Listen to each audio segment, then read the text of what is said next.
back to my channel. So a few videos ago I did a Fed is Best video and I talked about my feeding journey with my two boys, so I thought that I would now talk about our sleeping journey that I've had with them. So I'm going to be talking about sleep training.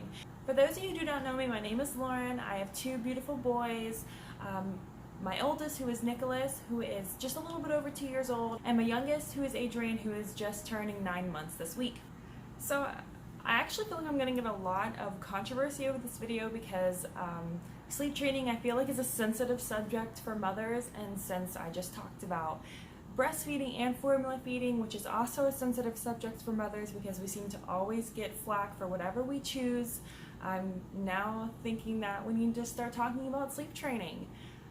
So I actually do one of the most controversial sleep training methods out there, which is the cried out method. It is what works best for both me and my boys. I tried all of the methods under the sun and this is just what works best. Plus you also don't need to read a bunch of stuff to understand what the cried out method is. I don't even know all the methods out there. It just seems so complicated and so much stuff that you have to learn to do all of those methods. So this is just kind of what I defaulted to and what worked best for me and my family. I'm going to be going through both my boys' journeys. So I'm going to start out with Nicholas since he was the first one, obviously. Rewinding all the way back to the beginning. Nicholas, he never took to sleeping by himself. He didn't like sleeping in the crib, he didn't like sleeping in the bassinet. He would only sleep if he was sleeping on you. It didn't matter who it was, he would sleep on you, but he just wanted a body to sleep on. So for Nicholas's first 5-6 months of his life, he only slept in the bed with us. Yes, I know, again, very controversial, no co-sleeping, it's so dangerous, but man, we needed sleep, and that's what we and that's what we did. We let him sleep in the bed with us. He would sleep next to my husband, he would sleep next to me, we'd wake up, feed him. That's just how it went. That's what worked best for us. So we started off with him co-sleeping with us around 5-6 months. We just couldn't do it anymore. He was waking up too much while we were sleeping. He was no longer getting restful sleep in the bed with us, and he still would not sleep in the bassinet. Literally, as soon as you would put him down, he would be just knocked out, completely knocked out, and as soon as you put him down to sleep somewhere, he would wake up, cry, immediately want to be held. That's just the kind of baby that he was. But around, like I said, around like 5-6 months, we just couldn't do it anymore. We had to start sleep training him so not only that we could start to rest better, but also he could get better rest. At the time, we were in a different place. We had an apartment that had 3 bedrooms, so Nicholas had his own room and had a nursery set up. So he had a crib, we had just not been utilizing the crib. Now that it was finally time to start sleep training him, I didn't know what to do. I had a bunch of books on sleep training. It was all very confusing, like I mentioned earlier. So I started out with cry out method. I would stay by his crib.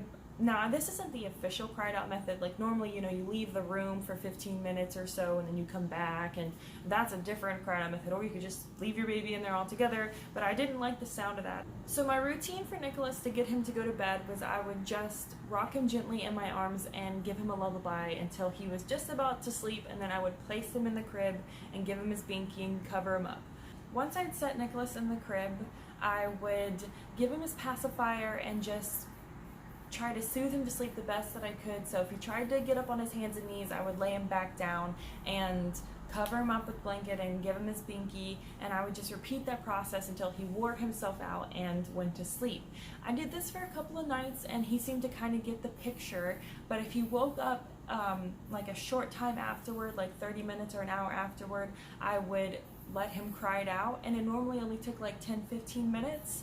If it was a couple of hours later, I would assume that he was hungry and I would get him out of bed and give him a bottle and then put him back to sleep.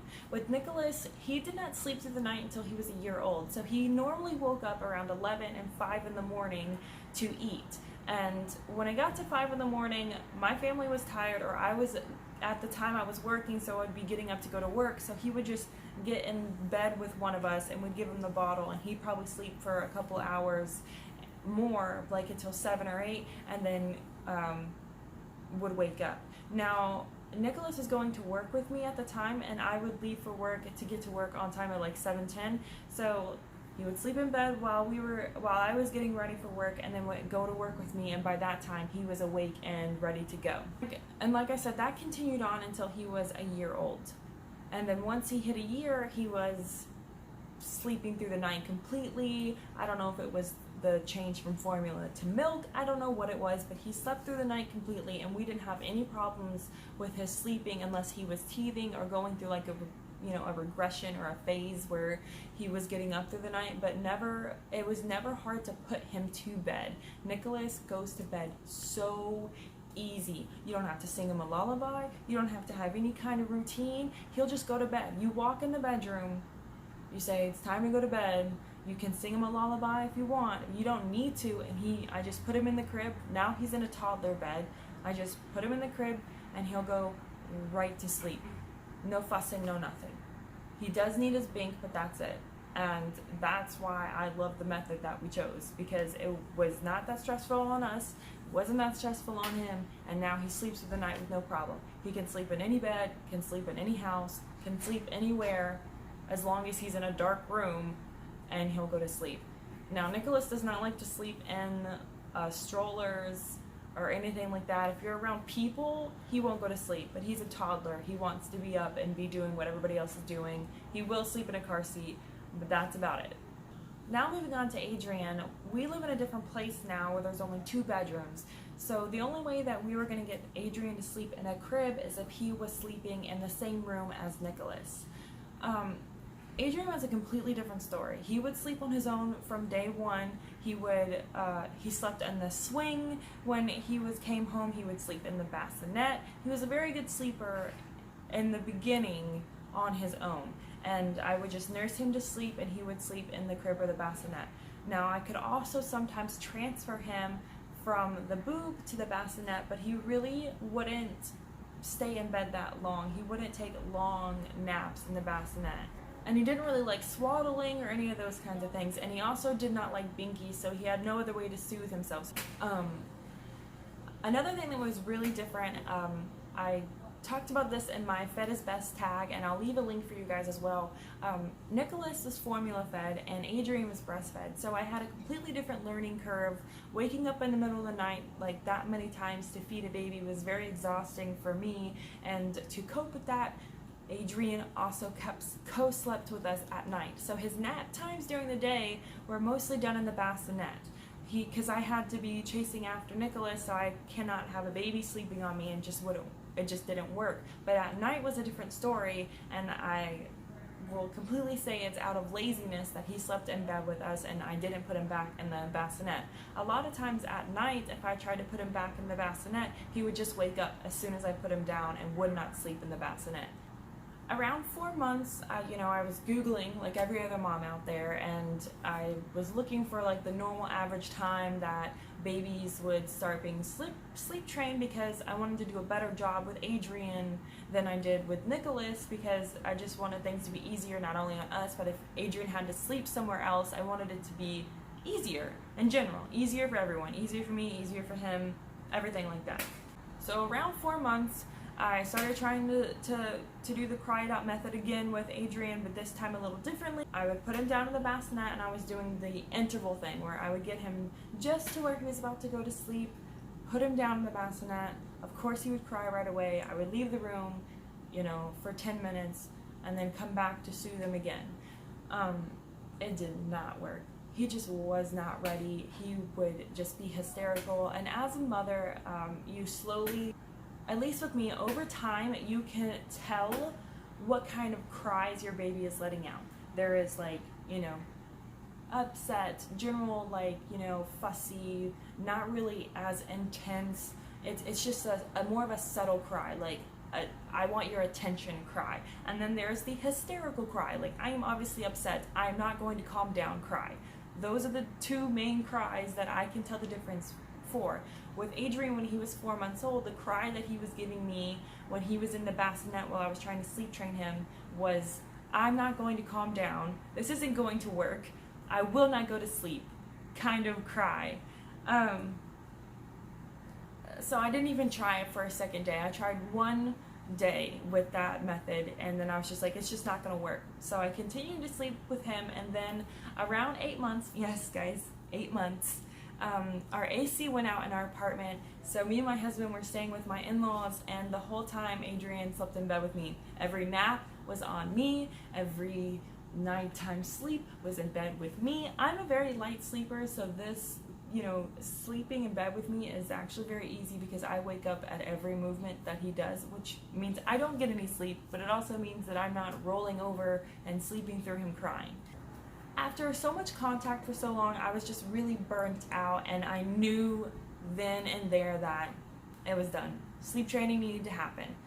Literally the day we got home, I did the whole process with the boys, decided that they're going to be sharing a room. There's no other option. One of the reasons we didn't work with Adrian at night in our bedroom was the best. We couldn't watch TV, we couldn't do anything. As soon as we made a little tiny movement, he would wake up in the bassinet and bam. So I knew immediately that we would have to sleep train him in the crib in the bedroom. So I decided on this process of at 6 o'clock we'd have dinner. Also, I'll put my nighttime routine up here because this is literally what I do. We eat dinner at 6. By 7 I try to get him in the bathtub. Lately it's been earlier than that. I get both boys in the tub. We get out of the tub, I feed Adrian. Adrian goes down first in the bedroom. Now, the first night in the crib, I tried to do the same thing I did with Nicholas, where I would put him to sleep, put him in the crib, and of course he would wake up immediately, and I would try to soothe him back to sleep, pat him on the back. He doesn't take binks, so there's no option there, and just try to soothe him to sleep until he wears himself out. No. The sight of me, the sound of me, wakes him up. Even now, I can't give him lullabies or anything because it doesn't put him to sleep, it just wakes him up. He's like, Mom's here, snacks are here. Why am I sleeping when I could be eating? Huh? So what I was doing with Nicholas wasn't working with Adrian. So that night, I was just, you know what? We're gonna let him cry it out. I had originally put Adrian to bed in the crib, he had fallen asleep for a little bit, so I had gotten Nicholas up and was like, all right, now it's time for Nicholas to go to bed because Adrian is in bed, and I brought Nicholas in there, and as soon as I brought Nicholas in there, he woke up, and I was like, dang it. So I tried and tried again to get him to soothe him back to sleep. It wasn't working. Nothing was working, so I was like, we're just gonna see if he'll cry it out. So I picked Nicholas up out of his bed, brought Nicholas into my bedroom because he was already asleep. He slept through Adrian crying. He went to sleep through that. That's how good of a sleeper Nicholas is. And so I brought Nicholas into our bedroom. He laid on me and was sleeping on me, which he never does. Nicholas hates sleeping on people, which I hate because it means I no longer get any fun nap times with my son anymore. And he's only 2. Anyways, back to the story. Nicholas is sleeping on me. I can hear Adrian from the other room. Literally 15 minutes later, out. Adrian is out like a light. It was amazing. I thought there's no way he was going to do it, and I was going to end up having to go in there and, giving in and letting him sleep with me again. So I gave it, 15 minutes. I gave it a little bit longer after that, and then I brought Nicholas in there, put him to sleep. Adrian slept through the night. Through the night. Did not wake up once until like 7 that morning. Are you kidding me? I would have done it so much sooner, but I really feel like he was just ready. Ready to go to sleep on his own, not having me next to him, keeping him awake and him keeping me awake. So in turn, both of us were just waking each other up the whole night. I think he was just ready to be in his bed. So, I know people start early with sleep training, but I feel like 8 months was kind of a good time for Adrian. Now, moving on to the kind of like present time, Adrian has been teething, so he hasn't been sleeping through the night anymore. He'll wake up twice normally, one at like kind of early. It really just depends. But I try to get both the boys, I try to get him in bed by 8, and most of the time he's in bed by 7:30. And he'll wake up maybe 11, or he'll wake up 2 in the morning, and then he'll wake up at 6, and then kind of sleep till 8 after that. Now this is kind of what's been going on, but he has all 4 of his top teeth are coming in right now, so I feel like once those are in, he will sleep fine again. and I'll keep you guys updated on that. But ever since he's been sleep trained, naps, all I have to do is set him in the crib and he goes to sleep. Now sometimes he fights me, but I feel like Adrian is the kind of baby that actually likes to cry himself to sleep. That is weird, I know, but let me explain. Even when I'm putting Adrian to sleep on me, which he hardly does again anymore now that he's sleep trained to go in the crib, I have to sit here and rock him, and he will, like, I don't want to say yell, but like lull himself to sleep, like be like almost crying himself to sleep while I'm shaking him, and then a couple seconds later or minutes later he's asleep. I forgot to mention this. Every baby has their cue for sleeping. With Nicholas, he likes to do yo-yo noises, and he still does them. If he's tired, and you will know because he will go yo-yo, and now that he can speak a little bit, he'll go mommy, and I'll be like, what? And he'll go yo-yo yo-yo. It is so cute. It is the cutest thing. I really hope that it sticks for a while just because of how cute it is. With Adrian, he just gets fussy in general, and he's still young, but he doesn't really have any cues besides him being fussy. With Nicholas, he's the exact opposite. He just gets rambunctious. He gets loud, he gets crazy. That's how him telling you he's tired, plus the yo-yo noises, where he'll just stop and make yo-yo noises or tell you that he's yo-yoing. That's what we say at home. If you guys have any questions, if you would like me to be more detailed with how I put the boys to sleep, please don't hesitate to put those down in the comments. So I thought now that I'd explained how I did cry it out with the boys, that I tell you my pros and cons about cry it out method. The first con, I'm going to do cons first just because there really aren't a lot of pros and cons for me for this, my personal opinion. So I'm just going to do cons first. The crying. The crying is the hardest. My husband literally can't handle it, and I have to just like tell myself, he's gonna go to sleep, it's okay, it's just a couple minutes, he's gonna go to sleep, it's okay. And it literally just hurts because everything in your mommy being is going to say, get up, go get them, go soothe them, go take care of them, and you have to just sit and be like, it's gonna be better, he's going to sleep better, you're going to sleep better. So I just have to sit and be calm. And because I made that decision, literally every night now I can clean my house. I have hours to myself instead of having Adrian attached to me. And that's the pros. Pros is everything. Pros for Adrian, he now sleeps so much better. He eats better. Everything throughout the day is now structured. We have structured nap times now as well as structured nighttime instead of it just being whenever. And everything else kind of falls in line. So those are really my pros and cons. Like I said, there's not many cons and there's tons of pros. Now I thought I'd give my advice for cry it out method and sleep training in general. I don't have any advice really for all the other types of sleep training, but my personal opinion for cry it out and my sleeping methods and my sleeping advice that I have used. Don't force it. When Adrian, I tried to sleep train him at 4 months, he was not ready. Listen to your child. They will tell you when they're ready to be sleep training, just like with everything else. With potty training and walking and crawling, all those things, they let you know when they're ready, and I feel like they will let you know with sleep training. Now, this doesn't mean that you shouldn't lay a foundation. I made the mistake of not really laying a foundation besides doing the naps in the bassinet. Still have a routine, still try to put them in the bassinet if they will go in the bassinet, or put them in the swing if they'll go in the swing. Try to lay down as much foundation as you can. Now, sanity is key. If you get more sleep with your baby being with you, if they sleep more being with you, I feel like you should do it. I feel like whatever still keeps you a sane, healthy human being, you should do. Neither you or your baby should push the limits. Being a mom is hard enough.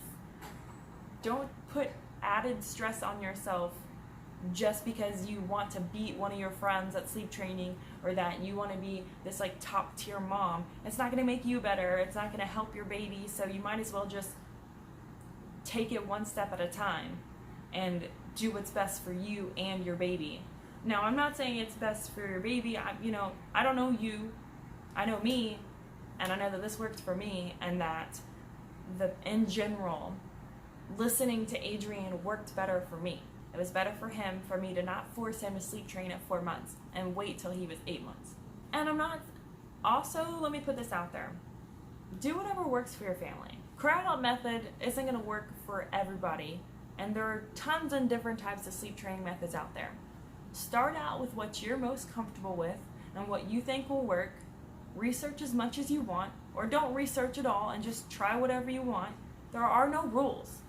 There are no rules to parenting, to anything. There are no rules. Try your best. That's the one rule, if there's any. I mean, that's just an opinion. Try your best at everything that you can, and everything will work out. That's the gist, or what you hope. So in the end, this is my sleep training journey so far. I'll update you guys with Adrian as we go along, and with Nicholas. I mentioned earlier that Nicholas is now in a toddler bed, so we have upgraded, and I feel like because I did the cry it out method and that he can sleep anywhere, our transition to the toddler bed took one night, and he didn't even complain, and now he walks to bed every night, happy to go to sleep. Now, I don't know if that was because of the cry it out method, but that's what just happened with Nicholas. I'm just going to say it again. Just do what works best for your family, whether that be cried out or any other sleeping method out there. It's going to be fine either way. If you guys are wanting to do this method and you have questions, just leave them in the comment box below. I hope this helped any moms out there searching for answers or anything like that. If you like this video, then like. If you want to see more of the content I have coming up, go ahead and subscribe, and I'll see you guys next time.